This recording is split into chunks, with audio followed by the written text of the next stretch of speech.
Alaka dening Sang Hyang Guru dipun pidana wekdal mangke jemeguring madaling kawah candra iku Kanjeng Prabu kados pundi wa Prabu dada muntap lirik netap jaja bang mawi ngongis medhot maton ning lagi netra ndik ngontaran diri saring jangga malat-latu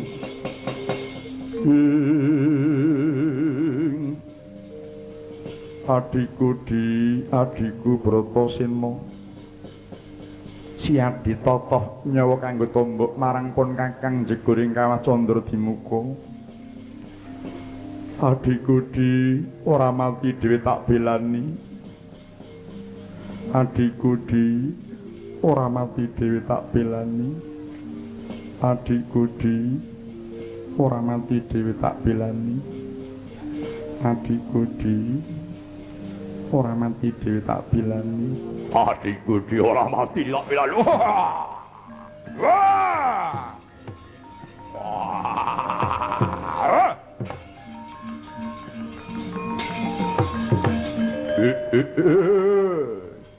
Dewa murang tata patrape gendhak sikara lawan sedulurku aku nuhuni marang prastyaning pendhondhok sak petarangan mukti si kabeh padha nyambi pecah si kabeh padha mbelani wah ora balik ya obrak-abrik njungring saka tilik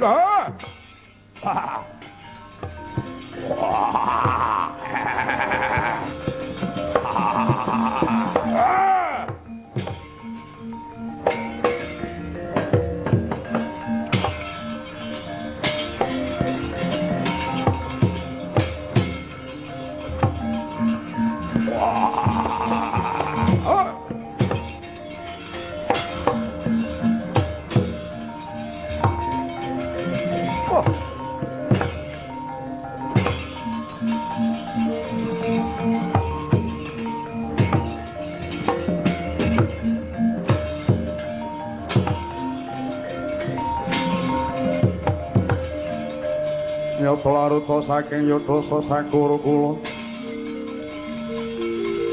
yang ngutusa Sang Sri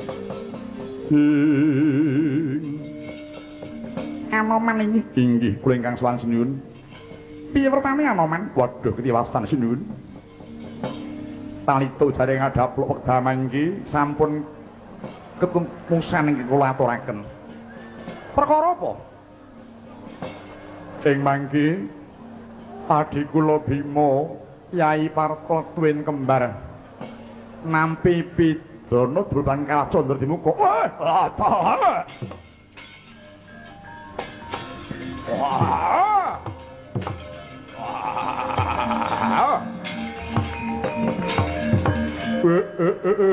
Bathara Guru tak wenang kelawan dulurku lakon tak jongkeng jungring salaka iki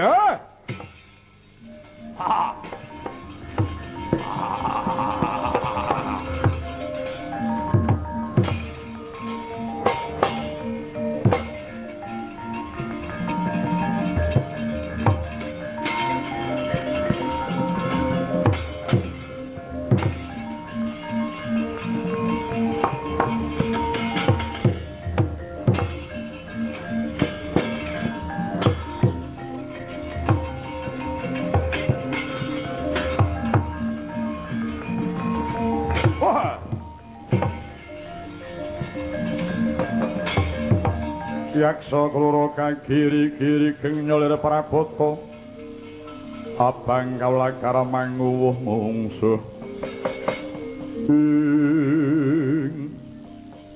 Kakang Narada wonten dawuh wonten yaksa minggah dhateng kayuwangan wah salah buta endi kok putih memplak kok diusoni mengkota yaksa ana apa jenengmu sapa aku Dewa Amral. Lho. Dewa Amral? Iya. Lah, nganggo jeneng dewa. Napa hukuman iki? Nganggo jeneng dewa kok. Mrene ana apa? Aku arep njaluk rabi. Sapa sing mok karepake? Widodari. Jenenge sapa? Bakari Uma. Hot. Iya Kelek. Wah, ngomong niku kenggar wadi guru. Ngilani dodo kelakon pecah dadamu. Woi, gaglak limpamu. Wah!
Obong tak jauh kuandam.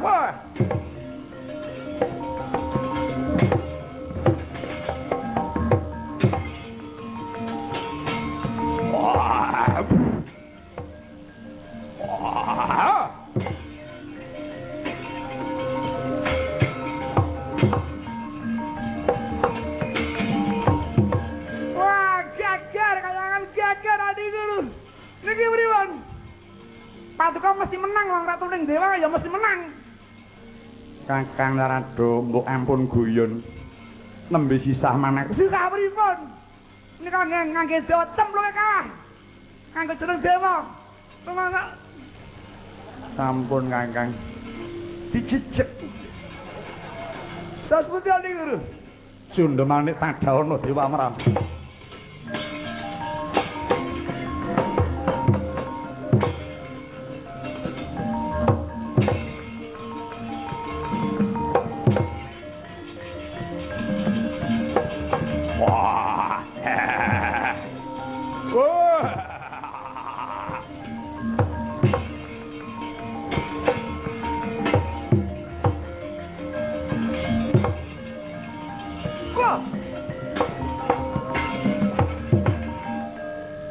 Aneh Kakang Narado. Aneh pripun? Mboten tumama Cunda Manik malah wangsul. Wah, kok ampuh kok men buta iki. Cunda Manik metu miba malah balik.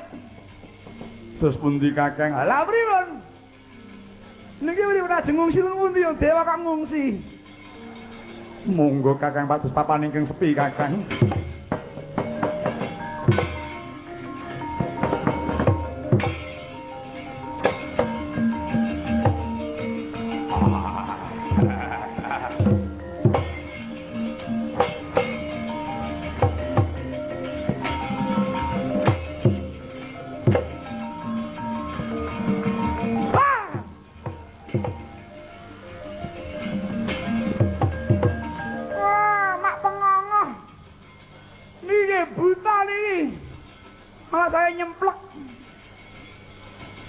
Kayuwangan kathah yaksa Kakang lagi. Wah, iki ya butane isih anyar iki. Lagi tuku iki. Mengko yaksa apa? Kita buta saka ngendi? Kleyang kabur kanginan mendung ke barat endi papane yaiku dadi panggonanku. Jenengmu sapa? Aku Amradewa. Mau diwalek. Mrene ana apa? Aku mrene njaluk rabi, ya ta? Iya, aku njaluk rabi. Sing mok karepke sapa? Bojone Narada. Hei! Bojoku menteng tua. Wah, buta iki keparat. Bojoku wis tua. Wis ben kari ngulungke apa ora? Ora ngulungi obrak-obrak iki tunggale iki.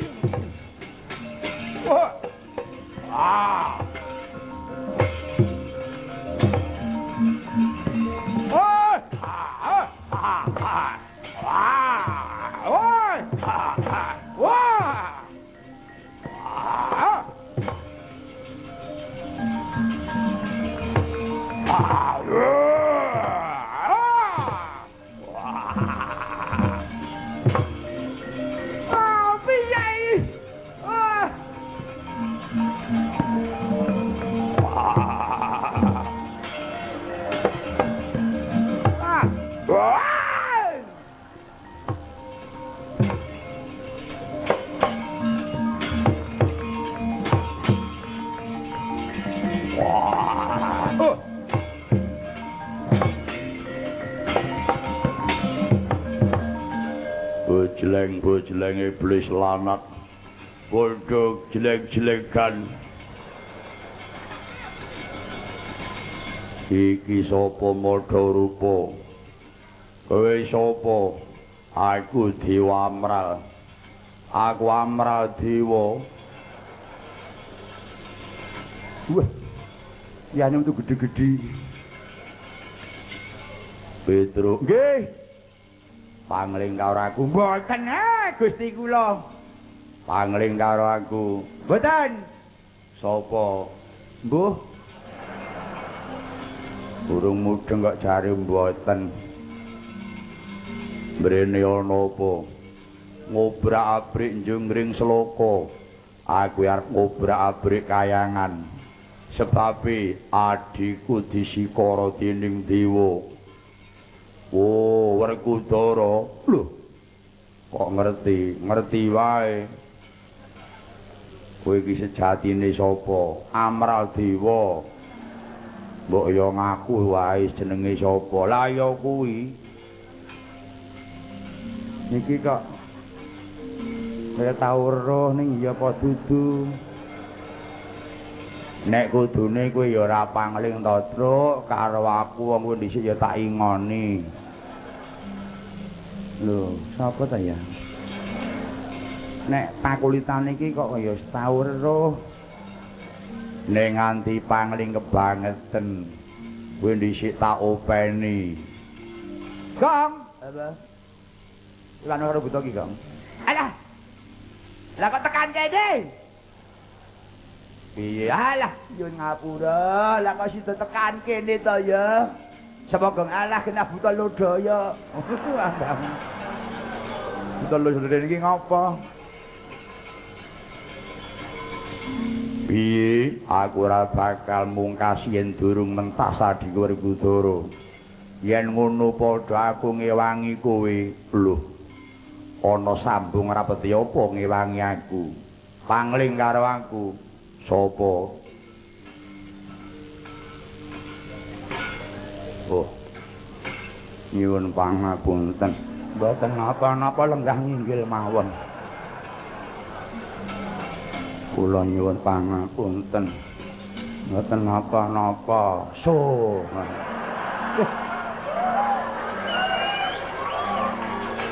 Iki rukun men lagi. Metu neh iki ngapa? Ayo digoleki Bathara Kura, ayo ngobrak-abrik ayo ayo.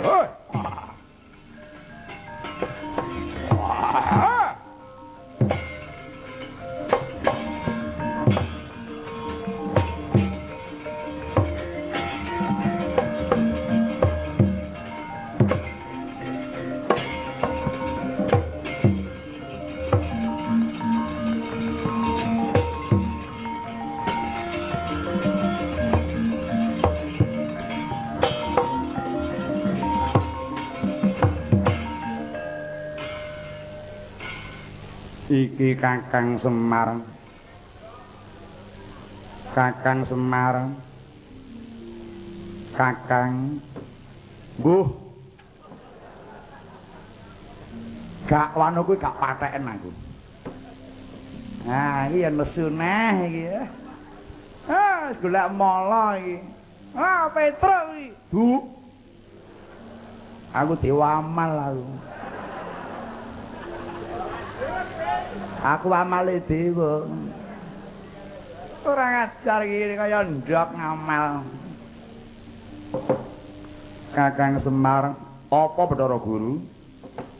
Kepriye Kakang jebul wektu iki momonganmu malah padha ampek awur-awur. Aku nyemurupi kae mau dudu buta nanging kae mau Puntadewa lawan Kresna. Ha kok wis ngerti kowe?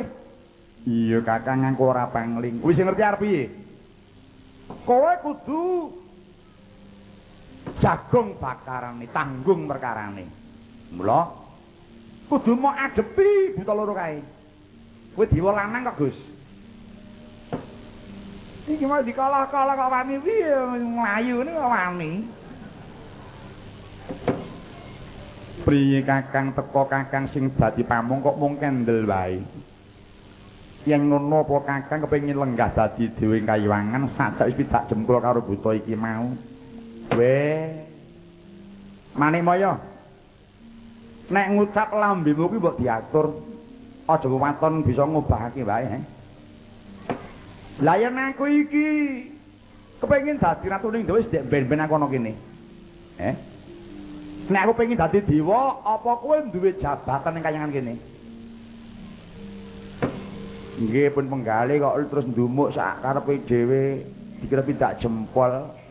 Bapak niku upami pun dadi dewa pun gek ben-ben lenggah teng mriki. Ya, Gong. Aku ora mudeng. Lho, aku kuwi ngandani iki kok. Bapak ya dikuwasa wah piye to? Lah wong sepuh bapak timbang Brata Guru kuwi kok. Dadi pun bapak gelem dewa apa duwe pelengan. Alah, kon gelem aku tak nempel wandamu. Brata Guru. Apa Kakang? Yen kepengin ngudari luwet kuwi kudu tok goleki dhisik bundelane. Kowe aja gampang nyalahke kono-kono ya. Lan tak jaluk mawasa dirimu tolehan githokmu. Kowe aja mung kementhus mung waten nuding. Jebul awake dhewe sing ting benyinyi kebak lara malah ora kok sumurupi. Mengko dhisik Kakang. Yen aku kon mawas diri kuwi banjur ora ndelok puting Bathara Guru. Nek tak dumuk kowe aja serik ya. Aku kudu lorek ing kahananmu kowe aja serik. Iya kepriye Kakang tak lilani. Lelakon mengkene iki sumbere ya mung saka kowe kok. Mung saka kowe nggonmu mituruti marang penangisi Betari Durga, ya apa ora? Ya bener aku neksine kuwi, aku neksani kuwi, ha kuwi. Lah kuwi wis bola-bali angger Durga nyang Kayuwangan kisruh pikiranmu. Luwe-luwe nek Durga pinuju dandan kaya ngene. Kuwi niku macak sing ngacak dipolke. Terus kuwur pikiranmu. Oh, alah. Wis. Cek perwira Petruk ya, Gong. Sing ngatasi Durga mengingih ya iso nguwurke pikiran. Siapa Durga wong mringis ya sida bingungke karo pekulut. Mringis ra dhuwur. Liyane ra. Iki terus lho, mesti githok iki ya ora lho, mandamu. Mula nek pancen kowe wis ngrumangsani luput, kowe bakal enteng dosamu, enteng hukumamu. Iya Kakang. Pancen tak rumangsani ulun tinangisan marang Durga, Durga ditangisi Kurupati. Kurupati nyuwun kelawan Bathari Durga supaya Pandhawa mati sadurunge Bratayuda. Kang mengkono Kakang kegubel marang tembung Durga nganti keblithuk jeneng ulun Kakang Narada. Kepriye iki Kakang Ismaya aku nyuwun keterangan nyuwun pepadang marang Kakang Ismaya. Lah. Gandeng wis rumangsa luput mulang wis nglengganani nek kepengin arep golek padang pikirmu gegereng buta loro kae ora bakal bisa sirep nek sing nyirep dudu Ndara Werkudara. Mula nek kepengin golek slamet uripmu kowe ndang sumusula Ndara Werkudara kon mentas saka ing madyaning Kawah Candradimuka. Nek ora ngono ora bakal tentrem Kayuwangan iki. Kados pundi Kakang? Pripun? Kakang Ismaya paring dawuh kedah kula menika sumusul dhateng Werkudara. Piyambakipun dipun pas saking Kawah Candradimuka. Lah monggo. Menawi kula menika mangke nyemplung ateges kula menika lepat sabab ingkang nyemplung ing madyaning kawah menika ingkang lepat. Kados pundi? Kula pekewet. Wah. Paduka pekewet ning bagdi risak Kayuwangan menika. Ning nek ngakoni luput niku malah jenenge lanang tenan. Nggih ta? Ter bakal term salawase Kayuwangan iki. Wis dipikir sik Bathara Guru, nek kowe isih nyemplung ya bakal rusak Kayuwangan. Nek kowe ora isih nyemplung, kejaba entuk pangapura bakal ingkang tentrem swasana Kayuwangan iki. Bumi gonjang kanjing langit kelap-kelatapan. Lirikin sanging sang maweh gandrung. Iya Kakang tak istoke dawuh Kakang Ismaya. Aku bakal sungsul marang Werkudara monggo Kakang Narada. Monggo Adi Guru.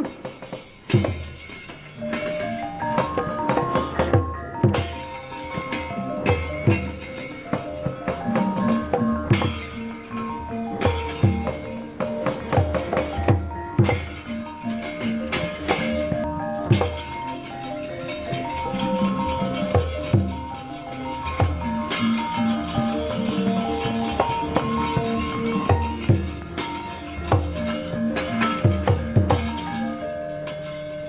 Candra dimuka ora suwe Bathara Guru bakal rene arep nyemplung nyanggonmu. Nek guru bener kuwi adem, nek guru luput panasa.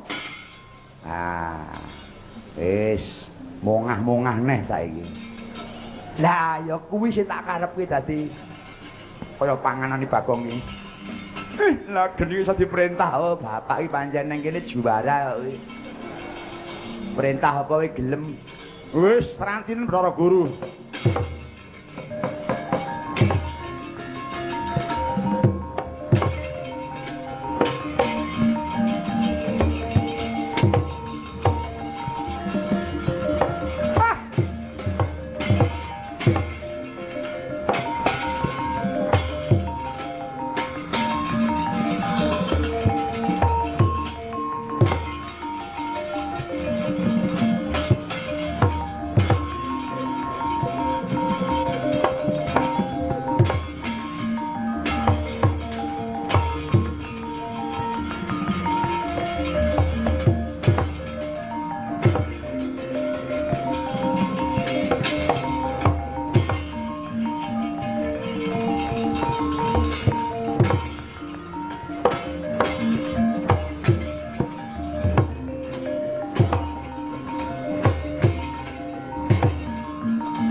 Putrengku Bratasena, Pandhu bapakku iya.